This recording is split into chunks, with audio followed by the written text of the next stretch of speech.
Oke, kita lanjut lagi pembahasan berikutnya mengenai bridging vClaim ya, bridging BPJS khususnya bridging vClaim. Untuk menu bridging itu bisa diakses melalui menu bridging yang ada di sebelah pojok kanan atas ya. Di sini ada beberapa bridging BPJS, datanya vClaim, antrian online, jadwal operasi, apliker, dan bridging Hafiz. Untuk saat ini kita fokus ke bridging vClaim, terutamanya pembuatan SEP. Nah, kita tahu bahwa pembuatan SEP itu kan bisa ada dua kondisi ya. Bisa berdasarkan rujukan online atau berdasarkan rujukan offline. Nah, misalkan ada pasien datang berkunjung ke poli, itu umumnya membawa rujukan online atau rujukan dari Vaskes tingkat 1. Ya, di sini kita sudah dapatkan contoh nomor rujukan. Bisa kita cek. Nah, di sini pencarian atau ini halaman untuk pembuatan SCP berdasarkan rujukan online ya. Jadi dimasukin rujukan, nomor rujukannya Vaskes tingkat 1 untuk tanggal SCP-nya tanggal berapa. Nah, ini sebenarnya tampilan ini mirip dengan yang ada di vClaim. Ya, kayak nomor bisa mencari berdasarkan nomor BPJS ya. Bisa berdasarkan nomor BPJS atau multi rujukan atau nomor rujukan, atau mencari dari Vaskes tingkat 2. Kalau misalkan kita mencari nomor rujukan tingkat 1 tapi asal rujukan pilih Vaskes tingkat 2, tentu di sini data rujukan tidak ditemukan. Oke. Nah, di sini ada kolom untuk detail rujukannya ya, asal rujukannya apa, diagnosa awal rujukannya seperti apa, kemudian ini data kepesertaannya. Di sini untuk penginputan SEP-nya ya, karena ini kunjungan pertama, maka poli tujuannya tidak bisa dipilih sesuai dengan data rujukan, diminta untuk ke penyakit dalam ya. Diagnosa awal sudah terisi otomatis. Nomor rekam medis ini kosong. Kenapa? Karena di sini bisa dilihat ada notifikasi yang mengatakan bahwa pasien belum terdaftar di SIM-RS. Oke. Nah, ini salah satu menu untuk melakukan pembuatan SEP ya. Cuman akan jauh lebih enak, akan jauh lebih mudah kalau kita masuk ke lewat menu peserta ya. Di sini coba kita cek ya. Tadi kita ambil nomor pesertanya, misalkan seperti ini. Nah, ini juga kurang lebih sama, tapi di sini ada beberapa informasi yang jauh lebih detail dan sangat berguna dibandingkan di halaman yang hanya fokus pembuatan SCP tadi. Nah, di sini kan bisa kita lihat juga sama, ada notifikasi yang menyatakan bahwa pasien belum terdaftar, tapi ada menu untuk registrasinya gitu. Nah, di sini sudah data-datanya sudah sebagian terisi. Jadi ini tentu akan sangat memudahkan.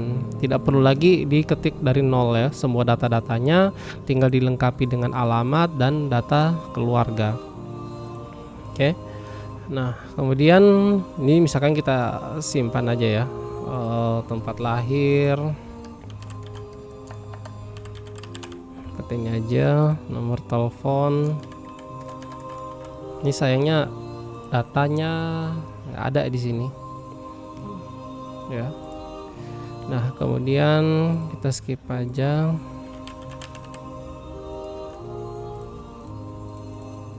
Seperti ini kemudian kita simpan. Oke. Setelah berhasil, jadi kalau kita melakukan kembali pencarian, nah ini ditemukan pasien berdasarkan nomor induk kependudukan dan nomor BPJS. Nah, ini perlu dilakukan verifikasi dulu ya.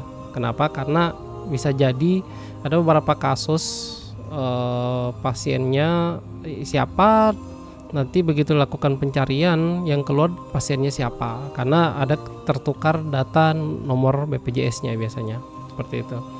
Ini menjadi yang tadinya halaman registrasi kemudian menjadi detail pasien. Nah, di sini dari pencarian berdasarkan nomor peserta, ini kita bisa melihat rujukan-rujukannya yang aktif ya, dari Vaskes tingkat 1 maupun dari Vaskes tingkat 2. Ini ada nomor rujukannya.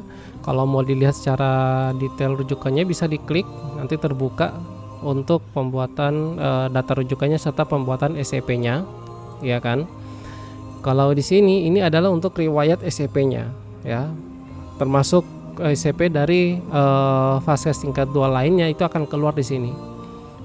Sehingga dari sini terkadang ada pasien yang masuk ke apa namanya, mau ke rawat jalan atau dia mau rawat inap, tapi ternyata terbaca bahwa di vaskes lain dia sudah berkunjung ke poli di hari yang sama. Nah, ini akan ketahuan di sini.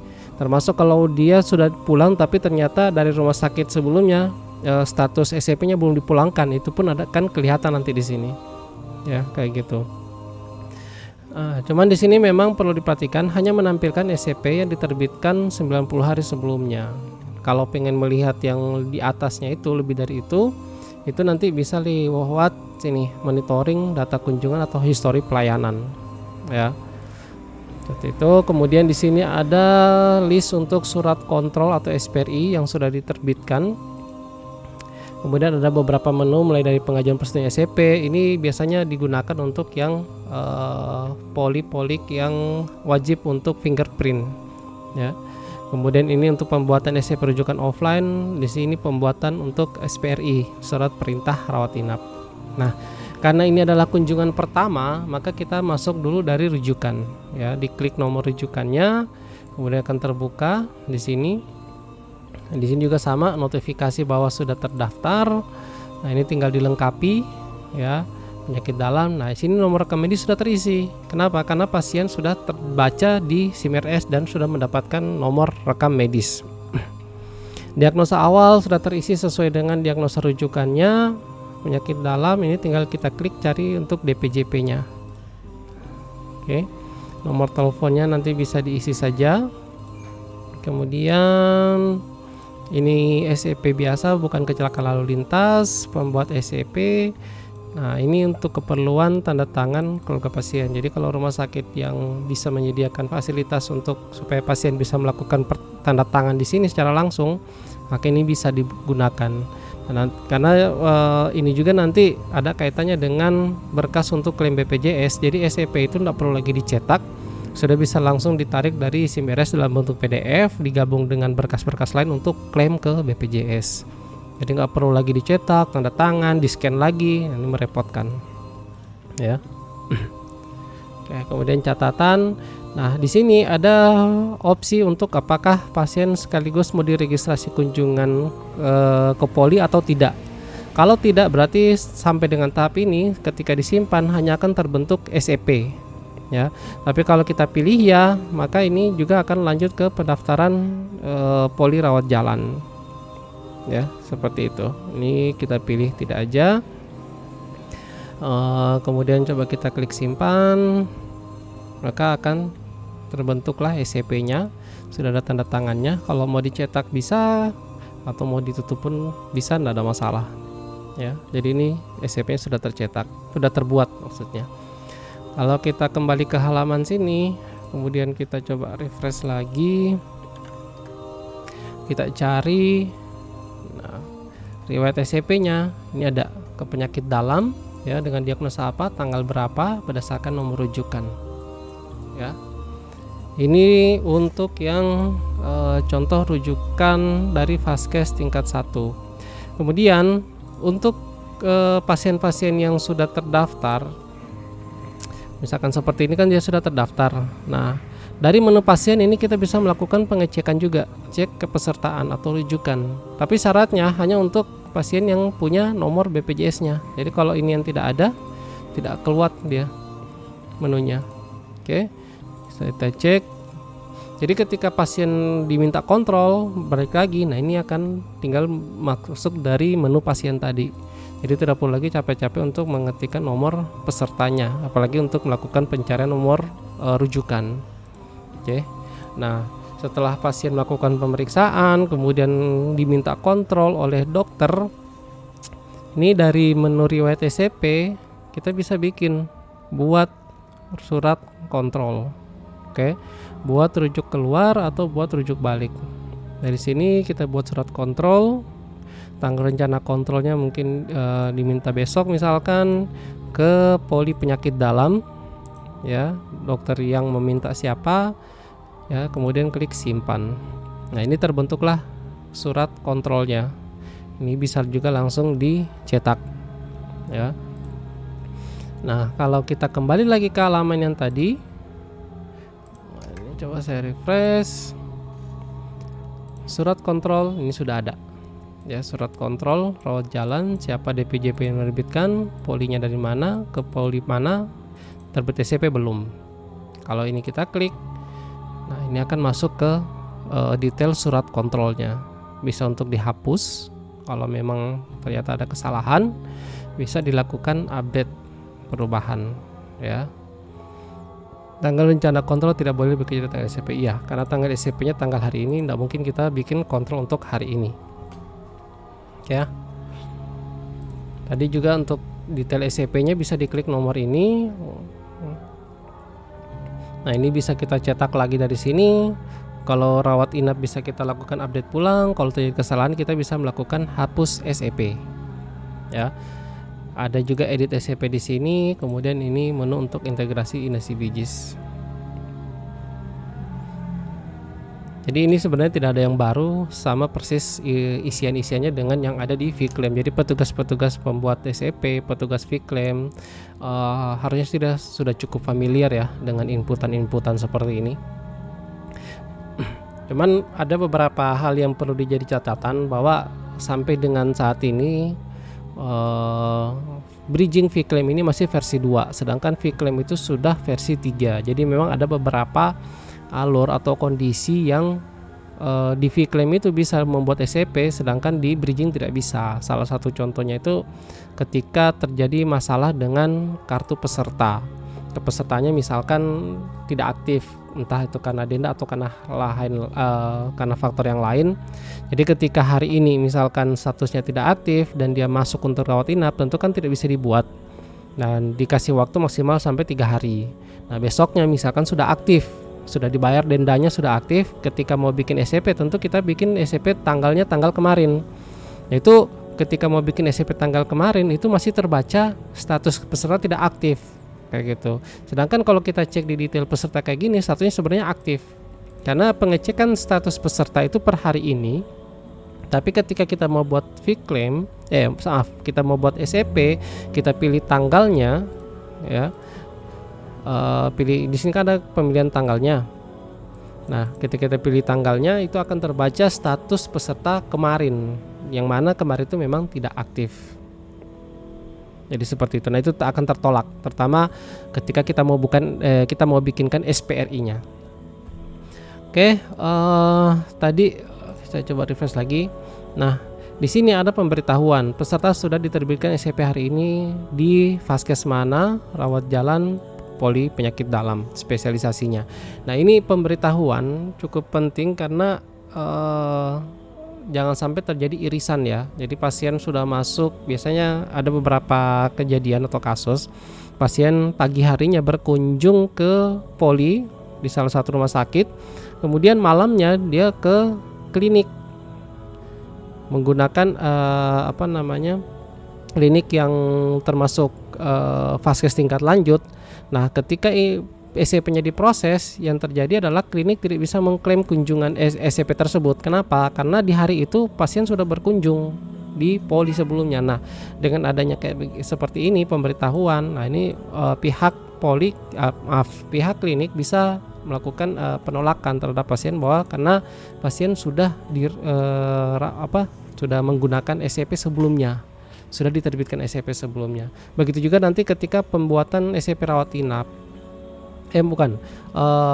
rawat jalan juga, tapi ketika pasien tersebut belum dipulangkan akan ada notifikasi seperti ini, ya, seperti itu. Kalau kita coba pengecekan untuk soal contoh rujukan Vaskes tingkat 2, nah ini juga sama. Ya, atas nama ini kemudian registrasi. Nah ini ada di rujukan Vaskes tingkat 2. Oke, kita lihat ini juga kurang lebih sama dengan yang tadi pembuatan SCP. Oke, nah bagaimana kalau kita mau membuat SCP untuk UGD? Itu nanti bisa, berarti kita bikinnya SCP rujukan offline dari pasiennya tadi, statusnya aktif, kita pilih rujukan offline ya. Untuk tanggal hari ini pelayanan rawat jalan ya. Kemudian kita cari di sini, nanti tinggal pilih GD.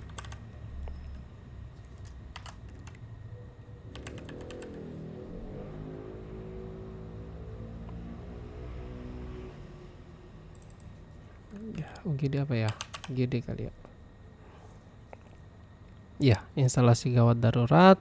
Kemudian ini dokter yang menangani pasiennya ya. Nomor rekam medisnya diisi karena ini offline. Terus diagnosa awalnya misalkan kayak ini aja. Oke.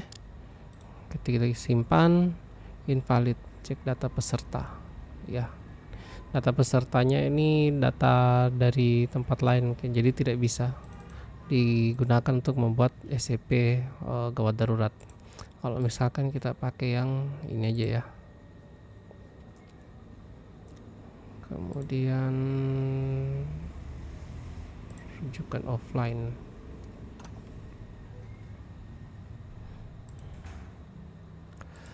Oh iya, dia hari ini ada itu.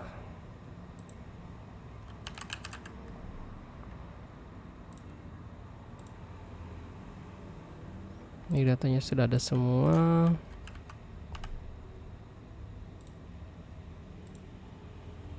Ya, ini SCP-nya sudah berhasil dibuat untuk kunjungan ke IGD. Ya.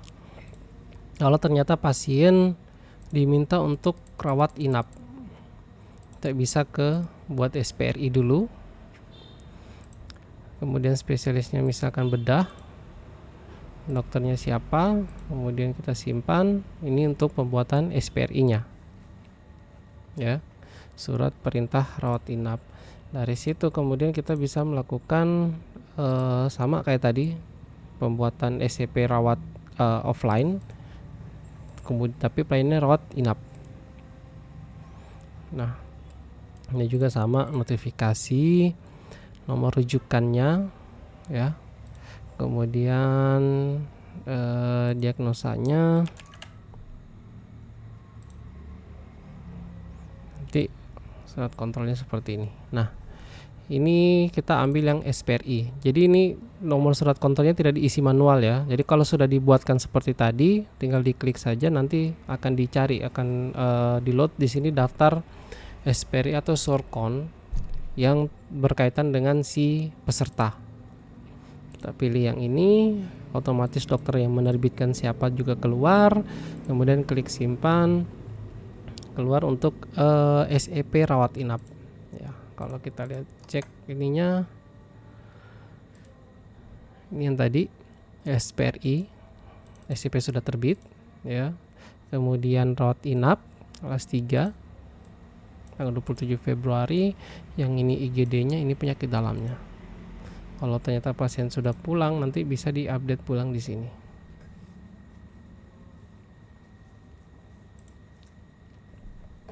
Atas persetujuan dokter atau apa, kalau memang ada kaitannya dengan nomor polisi ya, untuk SCP kecelakaan lalu lintas, kalau pasien meninggal, jadi kayak gini, nanti diisi nomor suratnya, tanggalnya ya, kemudian tanggal pulangnya tanggal berapa, kemudian disimpan seperti itu.